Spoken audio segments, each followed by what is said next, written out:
Hey guys, you all are welcome on my YouTube channel AK Academy, The Power of Education. Guys, आज मैं एक topic लेकर आया हूँ जिसका नाम है माइक्रोबायोलॉजी, जिसको अगर मैं हिंदी में बताऊं तो उसे हम कहते हैं सूक्ष्म जीव विज्ञान। गाइज, माइक्रोबायोलॉजी के अंदर हम उन छोटे स्मॉल माइक्रो ऑर्गेनिजम्स के बारे में स्टडी करते हैं जिन्हें हम नेकेड आई से नहीं देख सकते। ठीक है गाइज, तो सबसे पहला टॉपिक हमारे पास माइक्रोबायोलॉजी ही है, तो सबसे पहले हम इस टर्म को अंडरस्टैंड करेंगे। तो गाइज हम लोग स्टडी करते हैं माइक्रोबायोलॉजी टर्म को। देखिए, माइक्रोबायोलॉजी जो टर्म है आपका 3 डिफरेंट वर्ड से मिलकर के बना हुआ है micro bio and logy, which means what the scientific study of very small living things known as microbiology. Guys, logy जो वर्ड जुड़ जाता है ना, तो वो उस चीज की स्टडी को इंडिकेट करता है। जैसे cardiology it mean study of heart, वैसे ही microbiology it mean study of micro organism. ठीक है, तो गाइज यहाँ पर आप देख रहे हैं मैंने एक पिक्चर लगाई हुई है जिनका नाम है एंटनी वेन ल्यूवेनहॉक। ठीक है गाइज, ये फर्स्ट साइंटिस्ट है जिन्होंने आपका सिंगल लेंस माइक्रोस्कोप डेवलप किया और first time micro organism like bacteria और प्रोटोजोआ का ऑब्जर्वेशन किया, और उस टाइम से ही हम लोगों ने माइक्रो ऑर्गेनिजम्स की स्टडी को स्टार्ट किया हुआ है। ठीक है, नेक्स्ट आएंगे हम लोग, अभी देखोगे आप तो माइक्रो ऑर्गेनिज्म एक वर्ड हो गया हमारे पास। तो micro it means very very small and organism मतलब living thing. It means what those organism which are too small to be seen without a microscope, उसे ही हम लोग क्या कहते हैं, माइक्रो ऑर्गेनिज्म। इट मींस जिन माइक्रो ऑर्गेनिजम्स को या जिन लिविंग ऑर्गेनिजम्स को हम नेकेड आई से नहीं देख सकते, without the help of microscope we are not able to see them, उसे ही हम लोग क्या बोलते हैं, माइक्रो ऑर्गेनिजम्स। ठीक है, तो गाइस यहाँ पर देखिए मैं आपको बता दूं कि कुछ माइक्रो ऑर्गेनिज्म ऐसे हैं, they are useful to us and some are harmful to us. जैसे अगर मैं बात करूं, लैक्टोबैसिलस एक टाइप ऑफ बैक्टीरिया है जो कि कर्ड फॉर्मेशन में हेल्प करता है और वो हमारे हेल्थ के लिए अच्छा होता है। ठीक है, तो इस बेसिस पर हम कहते हैं कि कुछ बैक्टीरिया यूजफुल हैं and some are harmful to us. Now we are going to know about the different branches of microbiology guys। तो यहाँ पर basically 8 ब्रांचेस ऑफ माइक्रोबायोलॉजी है जो कि बेसिक्स हैं। देखिए, सबसे पहले protozoology it mean study of protozoa, nematology it mean study of nematodes and worms, phycology it mean study of algae, bacteriology it mean study of bacteria, virology it mean study of virus, mycology it mean study of fungi, parasitology it mean study of parasite and immunology it mean study of development and resistance. It means immunology में हम human या किसी भी living organism की immunity के बारे में study करते हैं। नाउ अभी हम लोग स्टार्ट करेंगे गाइस, करेंगे बैक्टीरिया से। तो देखिए, सबसे पहले बैक्टीरिया एक माइक्रो ऑर्गेनिज्म ही है। Basically they are single celled microorganism. Single celled मतलब गाइस, जैसे हमारा human body millions of cell से बना हुआ है, वैसी बैक्टीरिया एक सिंगल सेल माइक्रो ऑर्गेनिज्म है, एक सेल से बना हुआ माइक्रो ऑर्गेनिज्म। ठीक है, बेसिकली ये बैक्टीरिया जो है ऑल ओवर अर्थ में कहीं पर भी मिलते हैं और ये हमारे प्लैनेट के इकोसिस्टम में आपका एक मेन रोल प्ले करते हैं। ठीक है, जैसे आपका ये बैक्टीरिया ऐसी चीज है गाइस जो बहुत ही एक्सट्रीम कंडीशन में भी सरवाइव कर लेती है, चाहे बहुत ज्यादा टेम्परेचर हो या बहुत ज्यादा प्रेशर हो या बहुत लो प्रेशर हो या बहुत लो टेम्परेचर हो, वहां पर भी ये बैक्टीरिया सरवाइव कर सकता है। अगर मैं एक ह्यूमन बॉडी की बात करता हूं गाइस, तो ह्यूमन बॉडी में जितने उसके ह्यूमन सेल्स नहीं है, उससे कहीं ज्यादा बैक्टीरियल सेल्स होते हैं। ठीक है, और यहां पर गाइस क्या हो रहा है, which have cell wall but do not have an organised nucleus and other structure. Guys, because ये जो बैक्टीरिया है आपका, इनको हम लोगों ने प्रोकैरियोट्स के अंदर रखा हुआ है। प्रोकैरियोट्स इट मींस व्हाट, वो सेल्स, वो लिविंग सेल्स जो आपका प्रॉपर डेवलप नहीं थे, प्रॉपर डेवलप नहीं हो सके। ठीक है, मतलब स्टार्टिंग में अगर मैं बात करूं first living organism on earth, तो हम लोग प्रोकैरियोट्स बोल देते हैं कि जो कि अर्थ पर सबसे पहले लिविंग ऑर्गेनिज्म आए थे। ठीक है, देखिए यहाँ पर मैंने कुछ आपका पिक्चर्स लगाए हुए हैं जो कि आपका बैक्टीरिया के हैं, और मैं मेन डिजीज की बात करूं, जो बैक्टीरिया से कुछ बीमारियां हो जाती हैं, तो उसमें सबसे पहले हमारे पास क्या है, cholera, typhoid, tuberculosis, diphtheria, whooping cough, food poisoning. देख रहे हो, फूड पॉइजनिंग भी किसकी वजह से होता है, ये बैक्टीरिया की वजह से ही होता है। तो याद रखिए हमेशा, इसलिए खाने से पहले हाथ हमेशा अच्छे से वॉश करना है, हैंड को। ठीक, नेक्स्ट आते हैं हम लोग वायरस। तो गाइज अभी तो पूरी दुनिया में हाहाकार मचा हुआ है इस वायरस की वजह से ही, क्योंकि वायरस क्या है, आपका स्मॉलेस्ट माइक्रो ऑर्गेनिज्म है और आपका बेसिकली ये अगर अनफेवरेबल कंडीशन में है तो ये डेवलप नहीं करता, ये ग्रोथ नहीं करता। इट मींस ये एक लिविंग ऑर्गेनिज्म की तरह बिहेव ही नहीं करता है जब तक इसको एक फेवरेबल कंडीशन नहीं मिलता। ठीक है, ये आपका लिविंग ऑर्गेनिज्म जैसे फॉर एग्जांपल अगर अनफेवरेबल कंडीशन में ना ही ग्रो करेगा, ना फीड करेगा, ना रेस्पायर करेगा।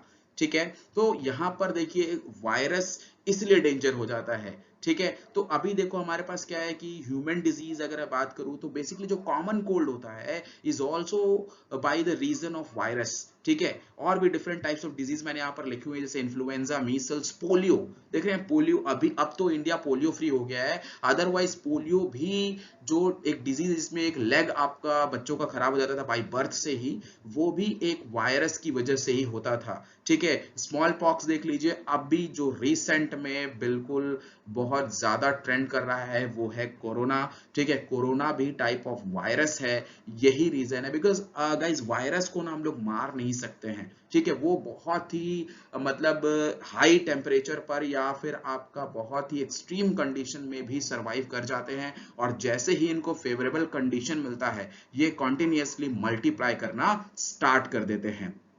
देखिए ये मैंने यहाँ पर कुछ वायरस की पिक्चर्स लगाई हुई देख रहे हैं, जैसे HIV आपका है। ठीक है, human immunodeficiency virus, hepatitis B, Ebola virus, adenovirus, influenza, rabies virus. देख रहे हैं ये डिफरेंट स्ट्रक्चर में आपका और डिफरेंट मतलब टाइप से आपका बॉडी में डिजीज को डेवलप करते हैं, बॉडी की इम्यूनिटी को बिल्कुल खत्म कर देते हैं।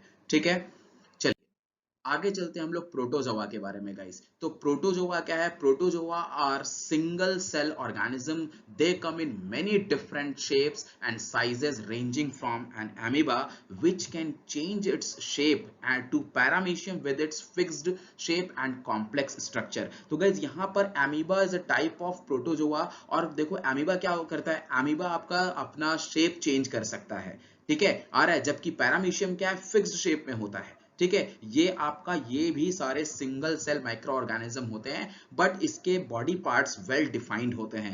ठीक है, तो बेसिकली प्रोटोजोआ से कौन सी डिजीज हो सकती है, तो देखिए यहाँ पर एंट अमीबा लिखा हुआ है जिससे एमियोबिक डिसेंट्री होती है, and the second one is Plasmodium जो कि एक मलेरियल पैरासाइट है जिसकी वजह से मलेरिया होता है। ठीक है, आपने सुना होगा कि जो फीमेल एनोफिलीज मॉस्किटो होती है वो क्या करती है, प्लाज्मोडियम आपका प्रोटोजोआ को कंटेन करती है और किसी इन्फेक्टेड पर्सन से हेल्दी पर्सन को आपका बाइट करके उसकी ब्लड में इंजेक्ट कर देती है, और वो जो पर्सन होगा फिर वो भी इन्फेक्टेड हो जाएगा किससे, मलेरिया से। ठीक है, चलिए नेक्स्ट आएंगे हम लोग अभी एल्गी के बारे में। तो गाइज एल्गी क्या है, एल्गी हम लोगों ने देखा है बहुत सारे पॉन्ड में या फिर कई जगह हम लोगों ने देखा है कि एल्गी आपका पॉन्ड में जब बहुत लंबे समय तक वाटर आपका जैसे पॉन्ड की बात करोगे तो वहां पर एक ग्रीन कलर की लेयर हो जाती है। ठीक है, तो उसी को हम लोग एल्गी कहते हैं। बेसिकली ये large group of simple plant like organism है, और आपका ये क्लोरोफिल कंटेन करता है और फूड आपका फोटोसिंथेसिस की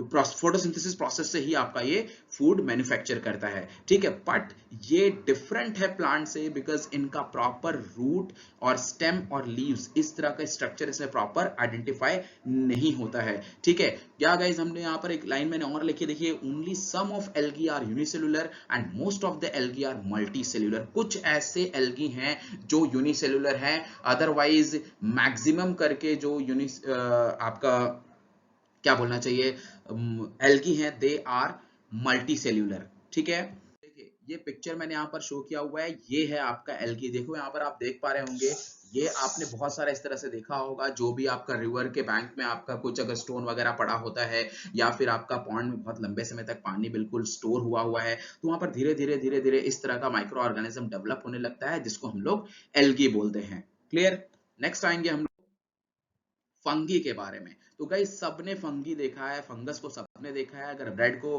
कुछ समय के लिए आप अगर एक दो दिन के लिए अगर आप आपका ह्यूमिड प्लेस पर छोड़ देते हैं तो वहां पर आप देखते हो उसमें ग्रीन कलर के पैचेस पड़ने स्टार्ट हो जाते हैं जिसको हम लोग बोलते हैं क्या, fungi. तो basically fungi are a large group of organism which do not have chlorophyll and do not photosynthesize. मतलब ये आपका photosynthesis नहीं करते हैं guys, याद रखिएगा, ये feed करते हैं उस already जिस food पर ये आपका बनना start हुए हैं. देखिए तो most of the fungi are saprophytes. Saprophytes क्या होते हैं guys? Saprophytes वो होते हैं जो feed करते हैं dead things पर, like remains of dead plants and waste पर, ठीक है. And some of the disease caused by fungi are athlete's foot, ठीक है.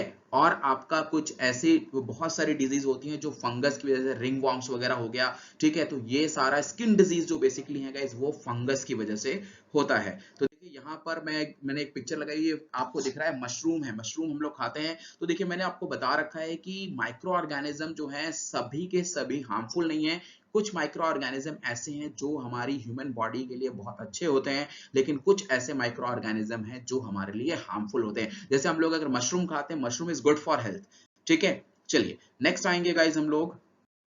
तो चलिए गाइस जान लेते हैं हम लोग कुछ फैक्ट्स के बारे में. तो देखिए हमारे पास सबसे पहले एक माइक्रो ऑर्गेनिज्म है जिसका नाम है ट्रेडिग्रेड. ट्रेडिग्रेड बेसिकली इसकी स्पेशलिटी क्या है कि ये 150 डिग्री सेल्सियस पर भी सर्वाइव कर सकता है, और अगर लोअर टेम्परेचर की बात करें तो ये -270 डिग्री सेल्सियस पर भी ये सर्वाइव कर सकता है गाइस, ठीक है. नेक्स्ट वन हमारे पास है जो फैक्ट, दूसरा फैक्ट है कि smell of rain caused by bacteria called actinomycetes. Guys जो आपका रेन जब होती है तो एक स्मेल आती है, वो बैक्टीरिया की वजह से होती है, is known as is called actinomycetes. और अगर हम कुछ माइक्रो ऑर्गेनिज्म के यूजेस की बात करें तो बेसिकली फर्मेंटेशन प्रोसेस, ठीक है, जिसमें हम लोग बैक्टीरिया को यूज करते हैं, लाइक ब्रेविंग, बेकिंग और चीज एंड बटर मैन्युफैक्चरिंग. तो ये किसकी वजह से हो रहा है? ये by the help of micro organism ही हो रहा है. केमिकल मैन्युफैक्चरिंग में अगर बात करूं सच एज एसीटोन्स, ठीक है, और आपका ऑर्गेनिक एसिड्स या एंजाइम्स का फॉर्मेशन,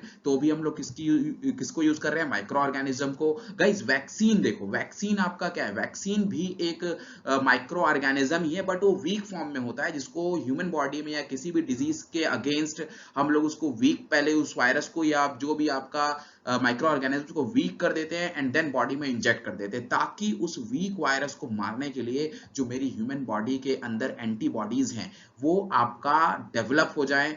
और इसलिए हम कहते हैं ना कि जब भी वैक्सीनेशन होती है तो बोलते हैं कुछ साइड इफेक्ट आएगा, लाइक फीवर आ सकता है या फिर बॉडी एक हो सकता है. तो वो क्या है कि उस पर्टिकुलर टाइम पीरियड में जो हमारी एंटीबॉडीज हैं वो खुद को बिल्डअप कर रही होती है उस पर्टिकुलर टाइप ऑफ वायरस या माइक्रो ऑर्गेनिज्म के लिए, ठीक है. तो गाइस इस वीडियो में इतना ही, फिर मिलेंगे आपसे नेक्स्ट वीडियो में कुछ नए नॉलेज के साथ. तो आज के लिए इतना. Thank you so much. जय हिंद, जय भारत.